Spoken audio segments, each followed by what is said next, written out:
Okay, are you ready? Okay. All right. So before I introduce the speaker, let me make an announcement. So as some of you might know, there was a talk here at 1 p.m. by Kocher Bikar. Since he got sick, it got canceled, but it's rescheduled at this very room, 8:30 a.m. on Friday morning. So, okay. So with that said, it's a great pleasure to have one of our esteemed colleagues and friends, Professor Mohammed Abouzaid. He's an Frontiers of Science Award winner, and he's going to talk about homological mirror symmetry without any corrections, and he's from Stanford University, if I didn't mention. Please go ahead. Thank you very much.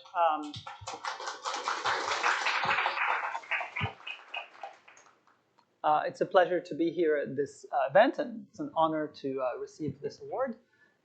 It's a little bit unusual for me to be giving this lecture because the category that this is in is like commutative algebra and algebraic geometry, and I am not a commutative. I'm not algebraist, and I'm not an algebraic geometer. I'm some kind of geometer. The reason behind that, I think, is somehow that I work in mirror symmetry, and I work on the other side. Mirror symmetry is about the relationship between two subjects, algebraic geometry and symplectic topology, and I work on the other side. And the way you should think about at least one thing that we do in mirror symmetry is produce algebraic varieties, even though the talk will explain how it's kind of delicate whether we have algebraic varieties or some more like analytic spaces, out of some purely topological data. Okay? And the title of this lecture is something, homological mirror symmetry without corrections. And this basically, what you should imagine is what this means is the simplest family of examples where some complicated feature called corrections do not arise. And I'm not going to say more about that because that's basically what we're doing, except towards the very end, where I will explain some strategy for extending the results, which this paper was about, to a more general situation. Okay, and the other thing I'm going to do is that the slides that I prepared are, well, kind of dense and set up in some very general context. But what I will do, some of you maybe can read this, is I will try to illustrate everything in the simplest, lowest dimensional situation where there's something non-trivial to say. And the lowest dimensional situation is the setting of Riemann surfaces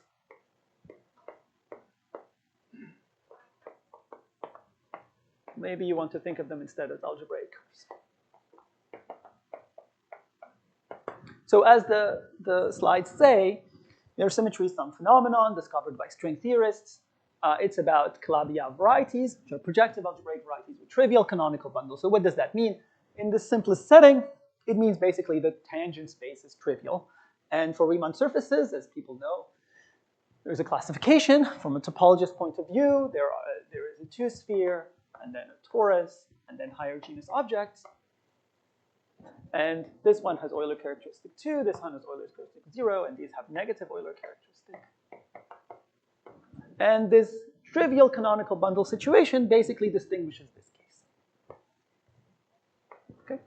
So the initial part of the subject for the first 10 or 15 years was about Calabi-Yau varieties, which means about this. And then there was an extension to what are called Fano varieties. That would be about P1. We're not going to talk about that. But now these days one can do things that are more general.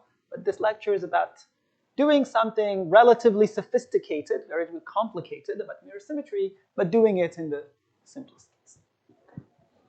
So the physicists, when they discovered this phenomenon, they discovered some kind of duality. Okay?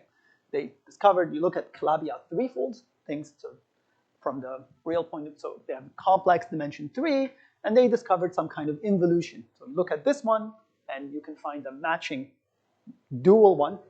And the relationship between them is kind of mysterious. As I wrote here, the relationship is about, on one side, some kind of periods.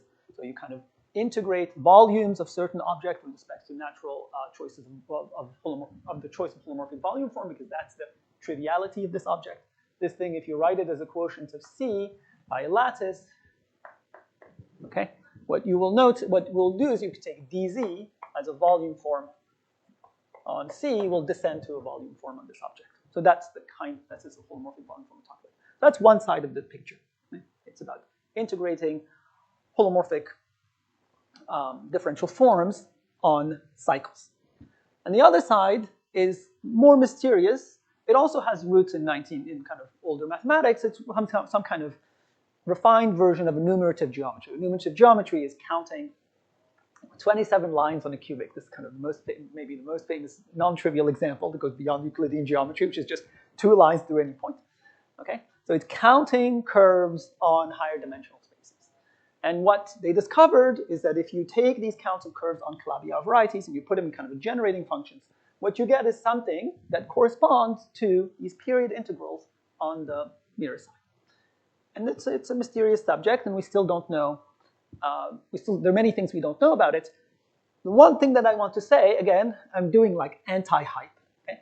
The one thing that is most mysterious is that it turns out that these 2 pieces of data, okay, we have this x, and this x check, and on both sides you have this kind of, period integrals, and here say enumerative.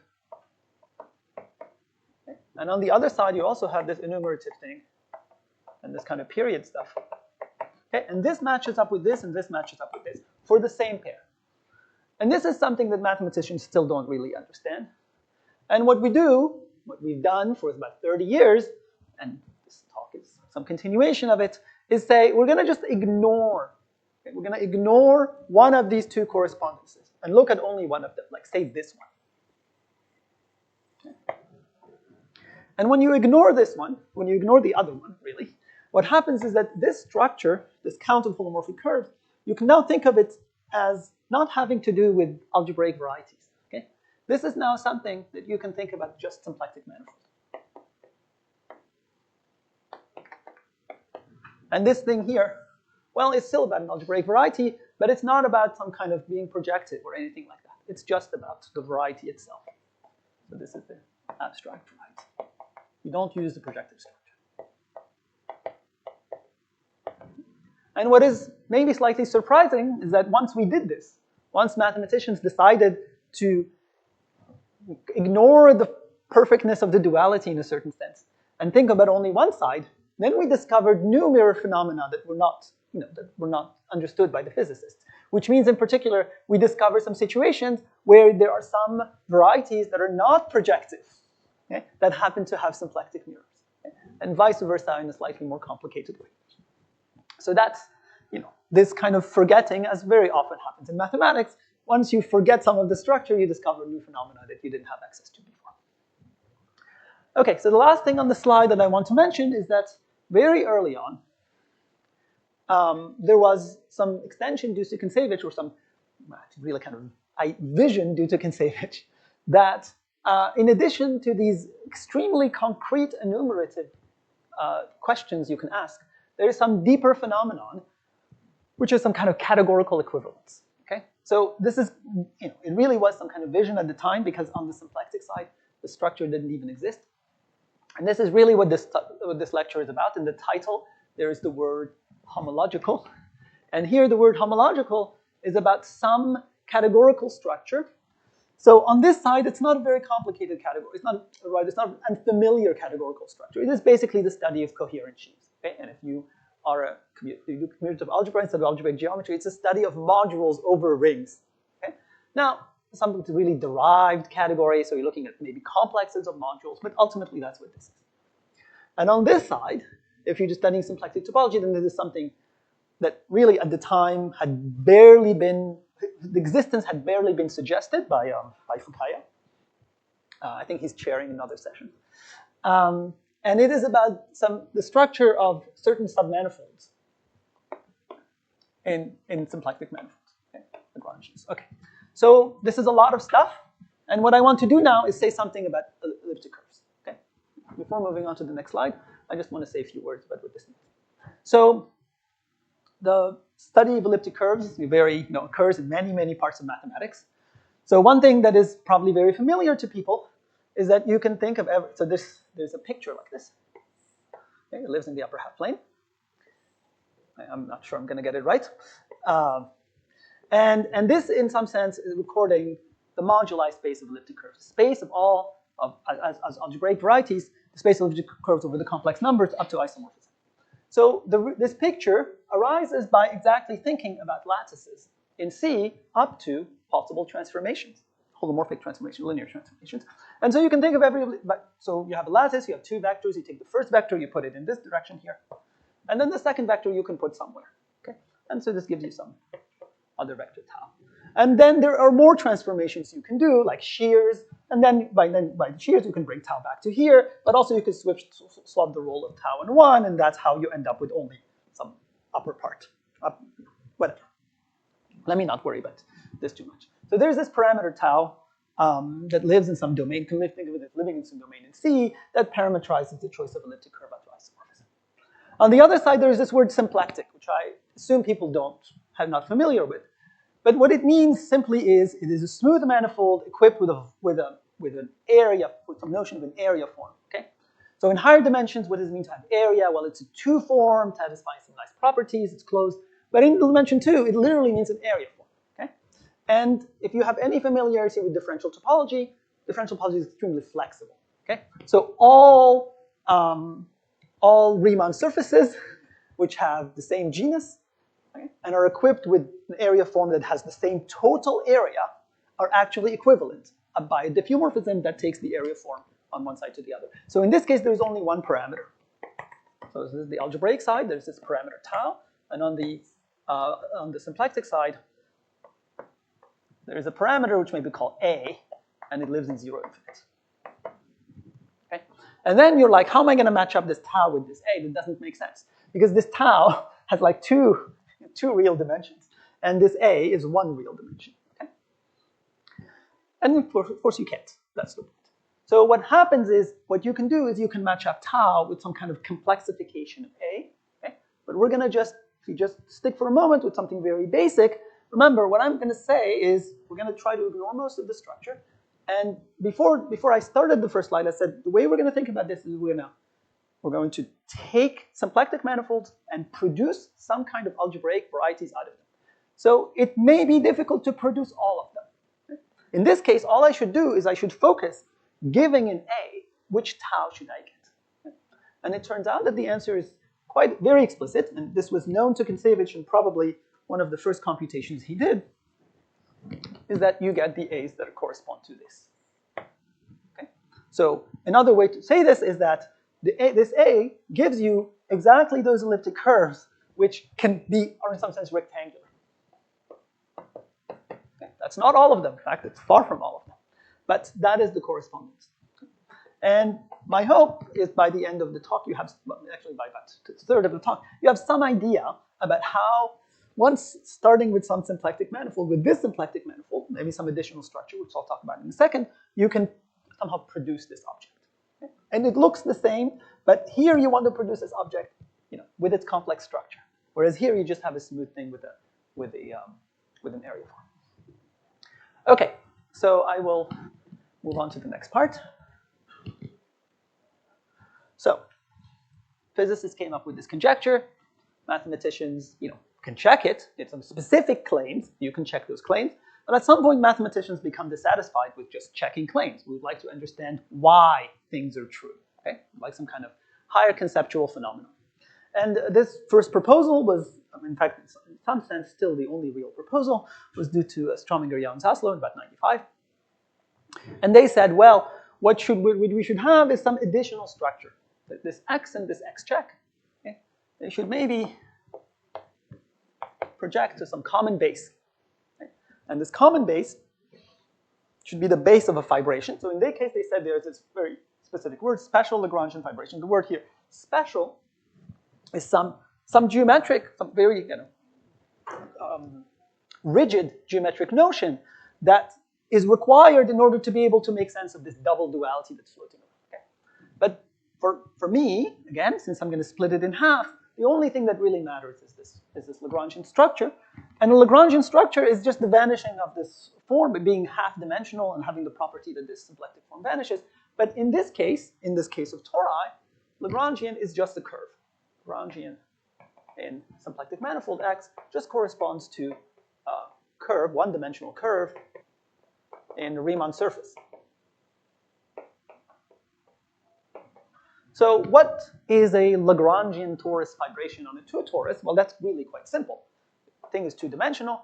You can project it to the circle. Okay. And there are some features here that are quite concrete. In particular, you can somehow normalize things so that the fiber has size 1. It's some kind of canonical thing you can always do. And then, in the base, you now have the length of the base. This corresponds to the total area. Okay. So now, this correspondence that I told you about, which we'll get to in a second, is, I told you that the total area should determine some kind of modular parameter for some elliptic curve, and it should be this one. But one way to do it is to have this intermediate step where I tell you, like, I'm going to just draw a circle of length A, and using the circle of length A, I can produce a symplectic manifold, and I can also produce an algebraic variety. So how are you supposed to produce this? The proposal of Strominger and Zaslow was exactly that you should dualize the fibers. Okay? So dualize the fibers, and this explicit case means you take the fiber, you write it as R mod lattice, you take the dual lattice. Okay? There is a more abstract point of view, which is that if the fiber is L, which is I'm going to just say abstractly isomorphic to an N torus, okay? Then the dual fiber, I should think of it as the first cohomology of L with coefficients in R mod Z. This is some vector space. But most important thing that I want to say about this is that I can think of this as parametrizing local systems of rank 1. Okay. Right now I'm working with kind of, maybe this would be IR. Okay. Where what's happening here is this is identified with S1, and S1 is the same thing as U1, maybe unitary, sorry. Unitary. Local systems of rank 1. Okay. And now abstractly, because the first Betti number of an N torus is N, this is again an N torus. But correct way to think about it is this is the dual N torus. And this can be made very explicit. So that's the proposal, you put it together. And then there is one piece of relatively elementary mathematics, which I don't want to go through right now, which says that if you have such a situation, and if on this side, maybe this side, I'm going to switch my two sides. If on one side you have a symplectic form, you do this dualization, on the other side, magically you get a complex structure, and the complex structure is integrable. Okay? So that's really their proposal. You can just, the dualization procedure really swaps symplectic structure. The property, in fact, of being closed is essential here for a complex structure, and the property of being integrable is essential. So we produce locally some kind of complex manifolds just out of symplectic topology in this projection. Great, so now I'm going to do the same thing. I'm going to say the familiar thing to do in these lectures, just state the main theorem. But what does the main theorem say? So it says, I'm just going to go through it. It has some words. I know there's some technical assumptions. So X is a closed symplectic manifold. And now, I tried to state it carefully. If you have Lagrangian torus fibration over some base, okay? So that's this base here that we're talking about. And I'm sorry, let me correct this. So this one goes here. Good, corrected. Okay, of some base. And then there's some assumption, pi2 of this base is 0, okay? There is no known example of something, a closed symplectic manifold with a fibration over some base where this condition is not satisfied. So you should really think of it as just some technical condition that doesn't affect any example that we know about. And then equipped with a section, I should have said Lagrangian section. So sometimes you can write fibrations over sometimes projection maps don't have sections, okay? If you have a section, then this structure, okay, this geometric structure, or maybe topological structure of a manifold with the projection map to some base, and this, so the fibers are tori, Lagrangian tori, it determines some mirror space. Let's call it X check. I call it the S-Ways mirror space. And moreover, some faithful embedding, okay, of two categories. Of what? Of this object called f of x. This is the Fukaya category of x. This is this mysterious thing that Fukaya discovered in 93, 94, and that is the subject of this mirror symmetry. So it's an object which is more familiar, which is some derived category of coherence. Okay? So there's the main things that are not satisfactory about this theorem is this technical assumption about pi2 of q. Okay? Let me say it differently.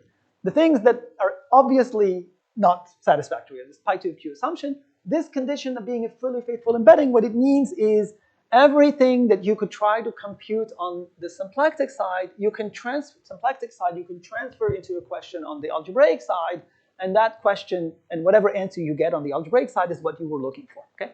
So what it means technically is that the morphism spaces here are isomorphic to the morphism spaces that you get on the other side.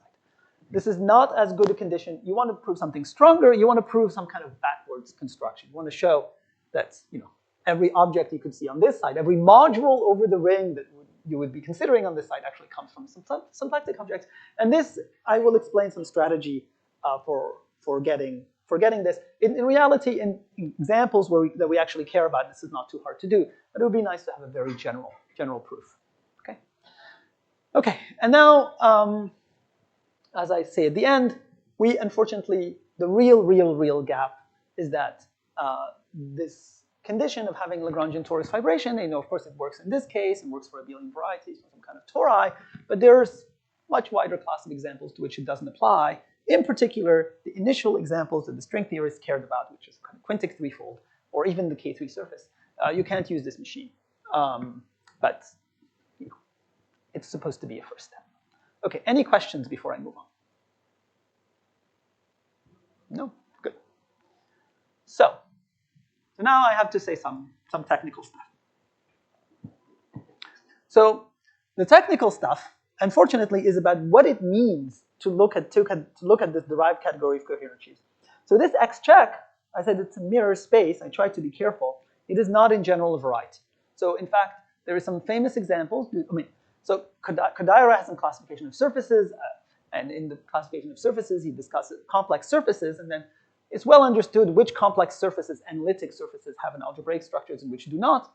And there are some of them that are basically quotients of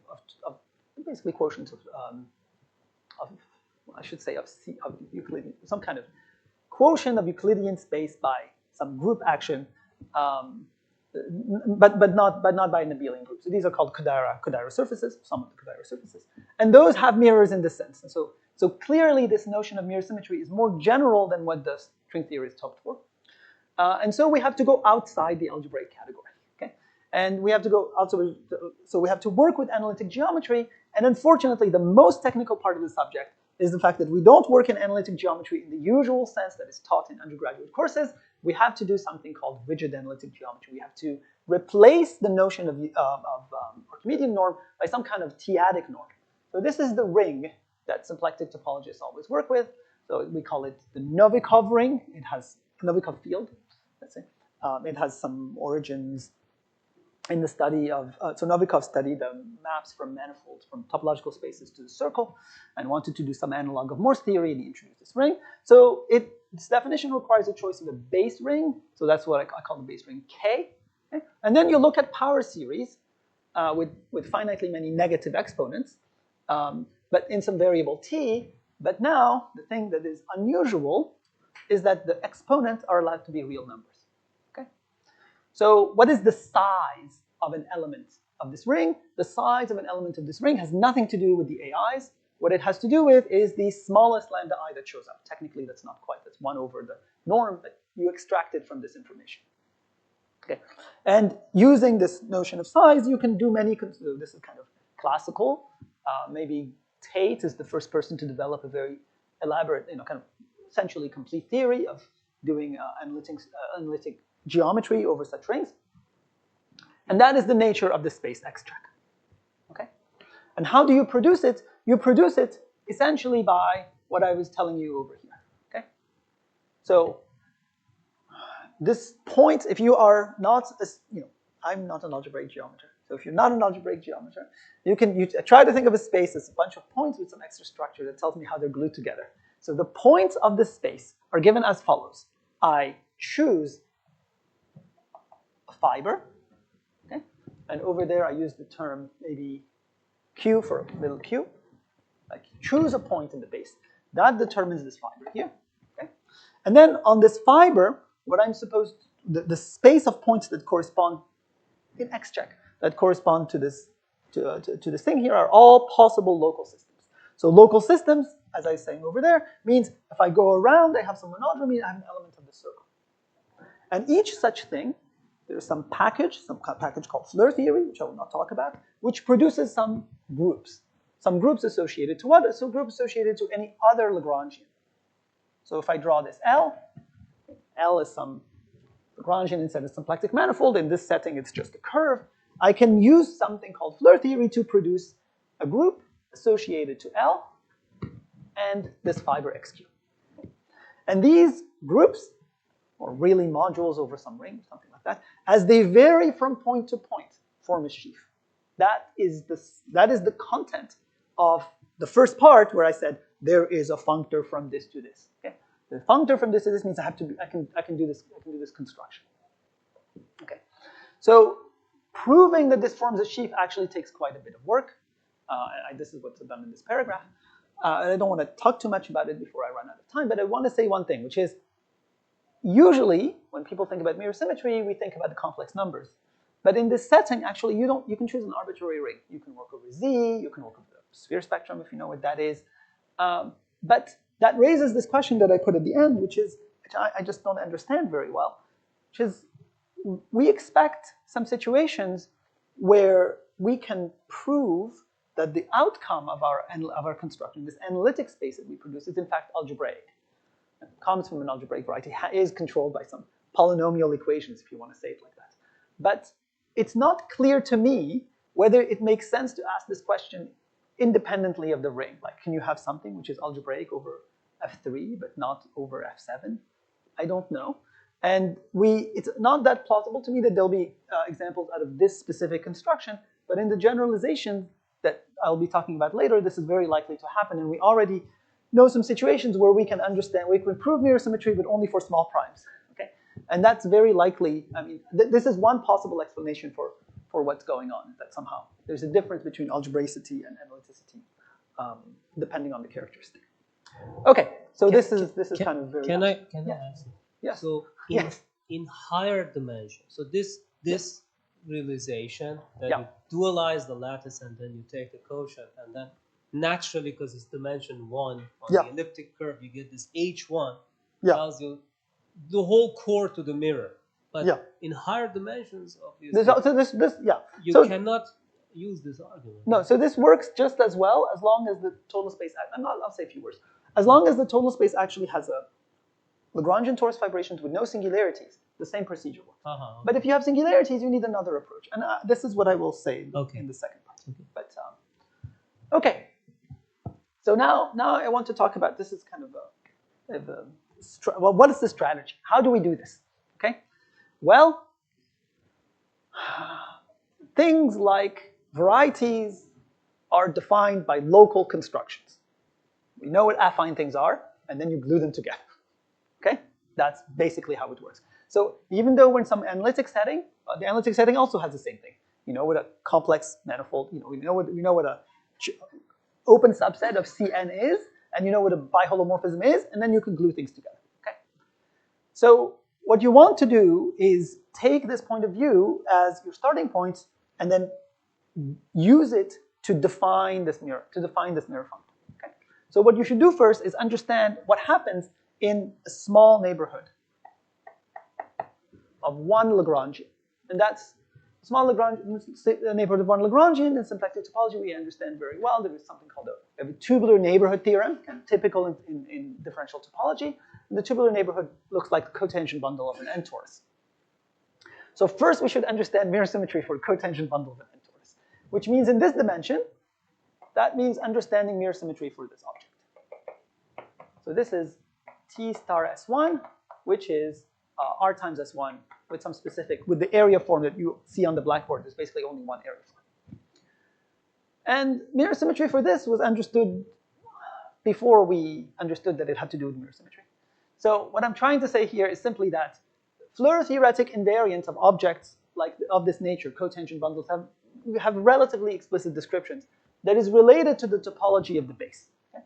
So I'm now using some other kind of area of mathematics, but I'm basically saying we know how to understand Floer theory here, and we know how to relate it to the group ring of the fundamental group of the base. Okay, how does that arise? Well, it'll take me quite a while to explain, but the basic idea is that there is some Lagrangian that lives over here, okay? And that is somehow dual to an inclusion at 0 inside the cotangent direction of the symplectic manifold of the manifold that you care about, which is a circle. Okay? And now, by doing some Floer theoretic computation with this object here, what you extract is a group, and that group happens to be, again, for reasons having essentially nothing to do with mirror symmetry. It happens to be, well, the ground ring, which I'll just call K here, with two variables Z and Z inverse, and Z corresponds to moving in this direction, and Z inverse corresponds to moving in this direction. Okay? There's some very explicit way in which this picture that I'm drawing with a line and then rotating it around this way and rotating it around this way generates a ring, which is exactly Laurent polynomials in one variable. And now Laurent polynomials in variables, of course, the ring of functions on C star. Spec K Z Z inverse is C star. Well, people could use algebraic geometry GM or something like that. I'm just going to do that. C. Oh, this is C. I should make that C, so I don't have to think about it. Okay.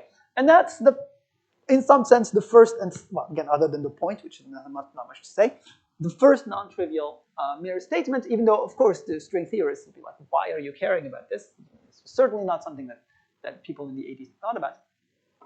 And this is some duality between, again, there's a mirror duality between these two objects. This object as an object as a part of algebraic geometry, and this object as a symplectic thing. Okay. Now we look at this picture. Okay. This is a symplectic picture, and in this picture, this elliptic curve, this two torus with finite area, okay, has in it a circle, okay, and inside the circle there is a small annulus, and this small annulus is, I want to think about it as a small region here. Now it's clear I cannot fit this entire R times S1 inside this two torus, because I will run out of area. Okay? This has finite area, that has infinite area. It doesn't work. And now, what the correct thing to do involves completion. Okay? So it's similar. There's exactly analogous procedure in this case. Okay? If I told you that, okay, C star, great. Now let's look inside C star as an analytic domain. Let's look at an annulus. Okay? Let's say this is 1, and this is like some number. I won't call it A, really, but it's really e to the A. Okay? So 1 radius. Things between, norm of Z is between 1 and 1. Okay? And now I asked, what is the ring of functions on this thing? Well, as an algebra, it's not an algebraic variety, but it's an analytic thing. Whatever it is, you can, in first course on complex analysis, you would learn that this is a ring of the ring of functions on this is just a completion of Laurent polynomials. So in both algebraic geometry, real analytic geometry, and in symplectic topology, going from the big domain to a small domain corresponds to completing the ring. This is completely familiar on the algebraic side. On the symplectic side, it's a relatively new point of view. At the time that I wrote the paper, it was probably not written anywhere explicitly. By now, again, in the third part of the talk, I will explain that now there's some kind of big machine to handle it, to think of how to think about it. And once you have this, you're in some sense done, because all you have to do then is take your symplectic manifold and break it up into some pieces. Okay, it's going to be horrible, but okay, you break it up into some pieces, and each of them, okay, just by you cover it by pieces that look like these small annuli. For each of them, you know what the mirror is, and so therefore you can patch together what you want. And if you go through this procedure, you will see exactly this correspondence between A and 1 over tau that I asserted at the beginning. But that turns out to be the easy part. Okay? That's like, okay, I constructed the mirror. I understood some procedure for taking a symplectic manifold and producing an algebraic object out of it, as long as I have this data of the projection. Okay? That turns out to be the easy part. Slightly more complicated is this next part, where you take Floer homology with some, if you take a Lagrangian and you take this Floer homology group. Okay, this is already a more technical thing to do, but this is not so bad. So both of those things were written in some ICM address 2014, but really all I did there is I put in some well understood things that experts already knew, and I just put them on ink. Okay. The real hard part is to prove that this procedure, this is the last part, part 3, that this procedure respects morphisms. Okay. And it's kind of the reason it's very hard is because in symplectic topology things are not supposed to be local. Okay? I didn't describe anything. I didn't describe to you how to define Floer homology because that would be another lecture. But the fundamental problem is that in general things are not local. So you need to develop some actual tools to say that in this case, for this situation, it turns out to be. Okay? And given that we're working in some very large generality, it's not even clear what tools to use. And it turns out that there's a paragraph here that says something like, what you're really supposed to do, or what I really did, is think on the other side, use this cover by affinoid domains, by small domains, and use it to resolve the diagonal. Now, normally, people hear the word resolve the diagonal, they're working with some kind of finite kind of objects. The push forwards of these things are not finite, they're huge. But in some sense, it was still possible to make sense out of it and then prove this equivalence. So this is mostly all I want to say about this before moving on. Any questions? No. Yes? Yes, I will say some things towards the end. I have no idea how much time I've left. There's no clock in this room.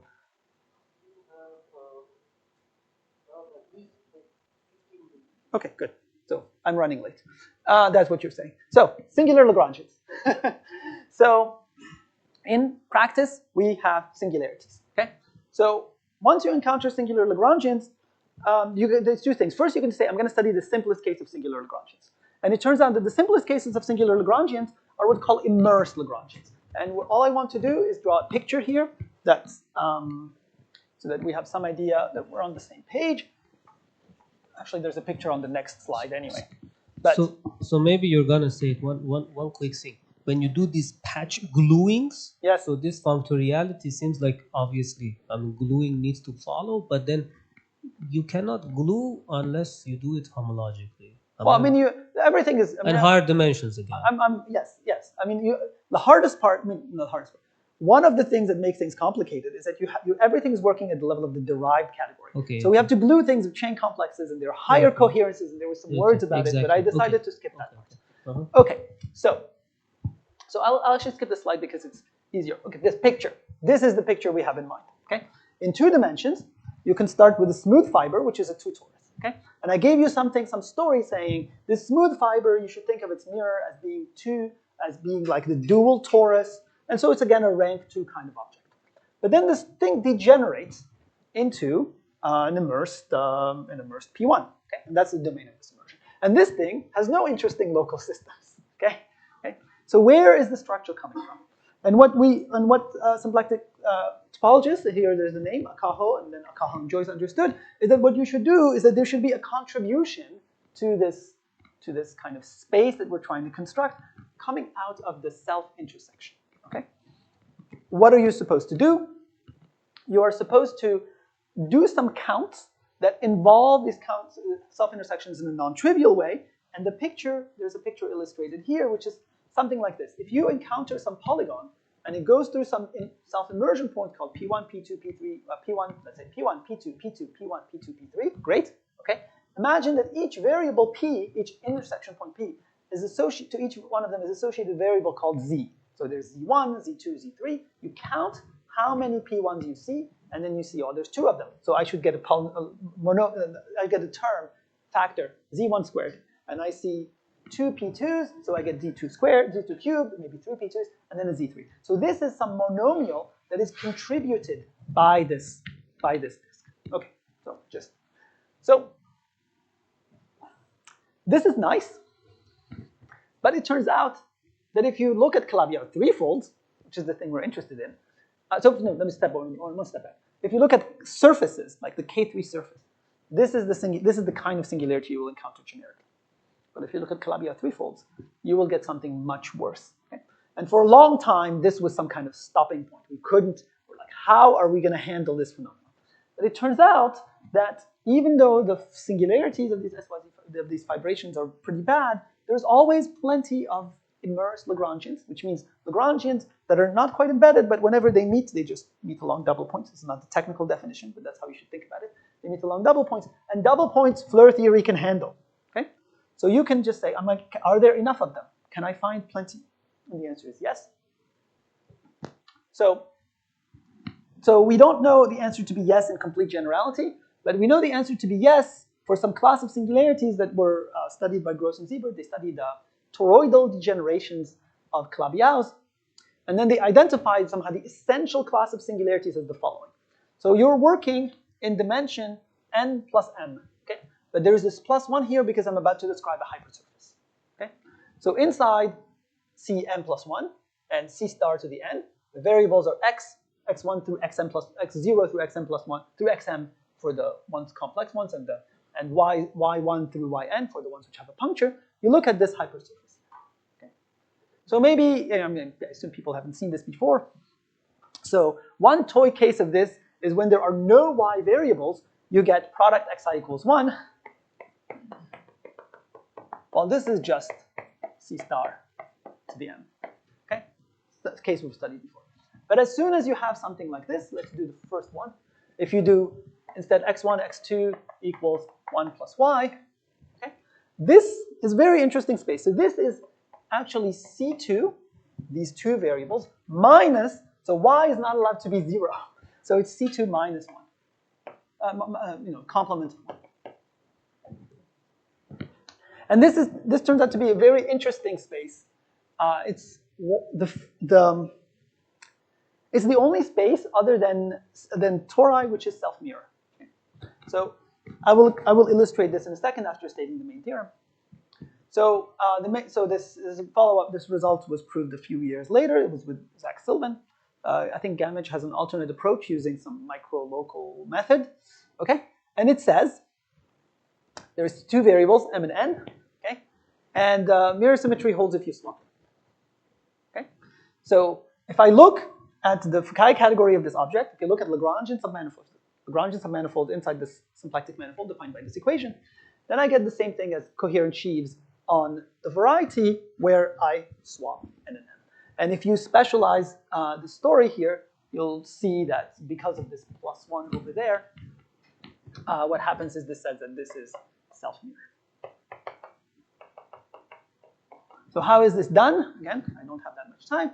But this is done basically by finding some interesting Lagrangians on one side. Ooh, I'm going too fast. Finding some interesting Lagrangians on one side and doing the same kind of strategies that suggested before. Studying its Floer theory very carefully, trying to understand, extracting from it the algebra, the equation for the mirror space. So this is not some kind of, you compute this on one side, you compute this on the other side, and you see they match up. It's really, you look at this side, you stare at it really hard, and you see the other side appear to you with all its structure. Okay? So there's some more discussion of examples. I think I already did them over here. What I want to say is that there's some very interesting question, but the extent to which this can be generalized. It's really hard to do Floer theory in some very general sense. It's very hard to compute Floer homology groups.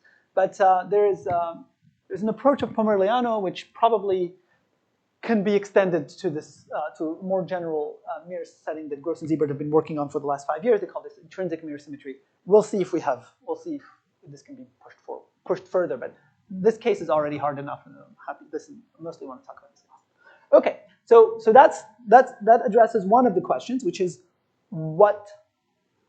how do you deal with some more singular things? And the short answer is I can't do the general case, but there's a much wider class for which we can now do at least local mirror symmetry results. Now, back to Arten's question, how do you do the gluing? Okay, and in this initial paper, the gluing was basically done by hand. The paper is extremely long and very technical, but these days we have a new technique for doing it, and this is called Floer cohomology with support. So this is the last thing I will say. So this technique was introduced by Vorulganesh in his thesis in 2018, and let me just go through. There's 3 ingredients. So the first ingredient is something kind of shocking if you have familiarity with symplectic topology. And it says something like this. So if you have some symplectic manifold X, and you take any compact subset, if I knew how to draw the Cantor set, I would draw the Cantor set, but okay, a compact subset. Then there is some way of assigning to any Lagrangian submanifold L, some kind of Floer group that depends on K. Okay? And we think of it as the Floer cohomology with support on K. Okay? Its definition I will not give, but its definition is related to using the characteristic function of K, really using the characteristic function of the complement of K. Okay? And then you use it in the construction. And most important thing to say about it is that it cannot be defined without using the t-adic topology that I mentioned at the beginning. Okay? This is not something, I said, oh, you can work over this ring, this base ring. This is not about the base ring. It's really about this analytic part of the kind of notion of norm that we have on the Novikov ring. Okay, so we have to define these groups. So he defined these groups. And as I say in this remark, the first thing to realize is that they depend on more than the intersection. And to have some idea for what I mean, let's do, if this K is like this, and if I look at this is K, and this is putatively what L is, okay, then there are many possibilities. So one possibility is that you extend K like that. You extend L like that, okay? That's one possibility. Another possibility is maybe you extend L like that. Sorry, maybe I should use the color that's in my hand.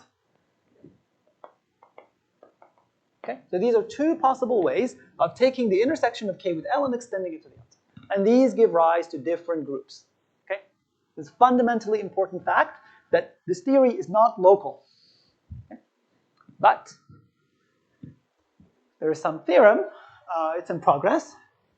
If you take a sufficiently small neighborhood of an SYZ fiber, okay, and there's some extra assumption on L that I didn't write here. Okay? So going back to the situation, it's you take one of these small annuli, and there's some condition on L which I omitted over there. And in this very special case, it turns out that this local group, this group would support, maybe this is something that algebraic geometers would be happy with the terminology, this group with support can be computed in terms of the intersection. Okay? So this we call a locality isomorphism. It is not true in general. Once you have something like this, it feels very close to what people in algebraic geometry expect. Okay? So what am I going to say next? What I'm going to say next is, if you have something like this, then you could just say, I have these categories, I have these actual charts, and I can try to glue them together the way that they're glued on the symplectic manifold, the way they're glued in algebraic geometry, but also on the symplectic side. So let's move on. So the next ingredient that you would need is some kind of functoriality. So this is supposed to illustrate for you, I said everything has to do with characteristic functions. If K is a subset of K prime, then the characteristic function of K of the complement is greater than or equal to the characteristic function of K prime, and this goes into the definition of the fact that you have this map. There is a map. It turns out then that everything is multiplicative between the Floer cohomology with support on K prime and the Floer cohomology with support on K. If you restrict support, it's completely reasonable. Well, maybe, yes, that's completely reasonable. Okay, so moreover, if you have a triple inclusion, this map is associative. So this is starting to look like a pre-sheaf. Okay, and the last thing to say, one thing to do to show that a pre-sheaf forms a sheaf is you have to prove some kind of exactness. So we're working in chain complexes. So I'm sorry, I have to do it like this. So this was proved, a version of this was proved in Verulgenash's thesis. So he showed that if you are now in a special, even more special situation, which is that we have a projection to some base. I use the word integrable system over there just to indicate that it's more general than this SYZ situation. You have projection to some base. You have two pieces of the base called Q1 and Q2. Okay? So this is Q1 and this is Q2. And what you want to do is you want to compute the thing associated to the intersection, the union, knowing the thing associated to the intersection. And the answer is there is a long exact sequence. Okay? So this is the correct analog in the setting of chain complexes, or the derived setting of the usual, the usual sheaf axiom. Okay? So we have something like a sheaf. In fact, I think we have like a Grothendieck topology determined by the projection, but anyway, it doesn't matter. Okay, great. We're almost done. So this tells us that there is now a new strategy for doing local to global mirror symmetry. This is not implemented, being written at the moment. And it would extend the earlier work that I did almost 10 years ago, not quite, maybe 8 years ago. So first, we need to, I told you about some groups associated to Lagrangians and subsets, but actually we need to define Fukaya categories. Okay? Then I told you about the restriction maps. Well, we need to make those into functors. And finally, given some integrable system, given some projection to some base, we need to prove an analog of this gluing statement. So it's probably going to be a homological back square of categories, whatever that means. Okay, but most importantly, this is what it looks like on the other side. This, when you say coherent sheaves on algebraic varieties given by some formula, that formula is exactly, you locally define what the rings of modules are coherent modules, then you check that restriction maps satisfy what you want, then you define the thing to be the thing that satisfies the gluing. Like you just, this is by definition how it's done. But in symplectic topology, it's not by definition. You have to you produce it intrinsically, and then you have to check this property holds. Okay? And finally, if you have this, and you've checked that locally the pieces match up, then you can, and how so interesting, then you can say, ah, I have proved mirror symmetry. Okay?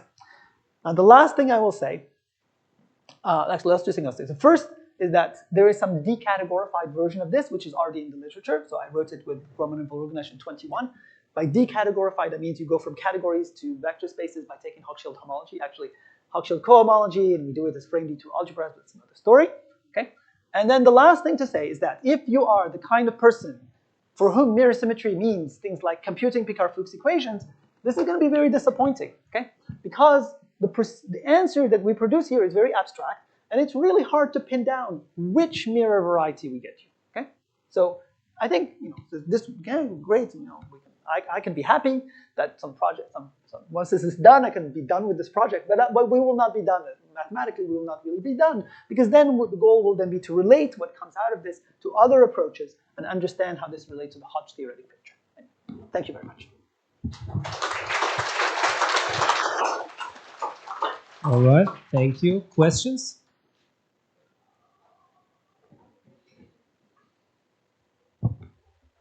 Can you say why, say on the algebraic side, you can expect that this neighborhood of this Lagrangian vibration is so special? Is there some hint from the algebraic side? Well, so what I can say is something like this. So in Tate's old approach to rigid analytic spaces, okay, he defined the notion of an affinoid ring and defined rigid analytic spaces as things that are glued together, things by glued together affinoid ring. And these neighborhoods of these fibers, that is basically what they give you. Okay, they don't give you, so in fact, the smooth fiber, they actually give you something called Laurent domains, which are somehow the first thing that Tate talks about. The other ones are probably not, I don't know how to produce a general affinoid ring out of symplectic topology, but they just give you some generalizations, some classes of examples for which we can understand, for which, you know, mirror symmetry holds. We don't expect mirror symmetry holds for everything. So anyway, that's the answer that I can give. Okay, thank you. More questions? So when you want to glue things, you need to glue charts, right? The charts are defined by affine rings, so you need the compatibility of ring structures, right? So you mentioned some exact sequence. So I think So this exact sequence is in sorry, go the other way. Yeah. This sequence. Yeah. So this preserve ring structures. Yeah. So these yes. So this is a ring map. It is the map that is associated to restricting from the union to each component. And this is a ring map. It is the thing that is associated to restricting from each component to the double intersections. And now these things on the other side, you don't want to think about them. I just stated it like this because this is the easy thing to state on cohomology. The thing that you state at the chain level is that something is the cone of something else. Okay? So, and that the map that appears in that map is a ring map. And which then transfers to this pullback square property. But anyway, I'll tell you a little bit more later. Okay. May I ask about the setup? The difference between setup of Tate and Berkovich. So now you can see that I'm not an expert. I mean, I know enough to know that this is a question that I don't want to answer. So let me just say one thing. So I believe in these situations it does. So my understanding is the difference is how many points you have.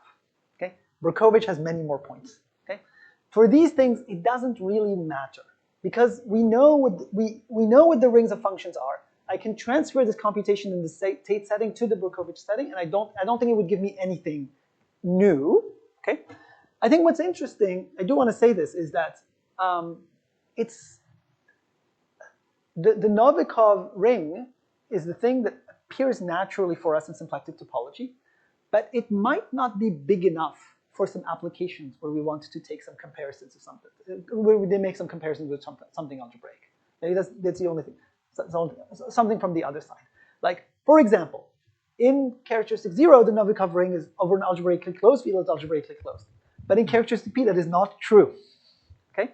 So there are certainly going to be, there has to be some input that we're going to have to take from analytic, rigid analytic geometry, more sophisticated than Tate's paper. But I think right now we have not needed it. So I haven't. Thank you.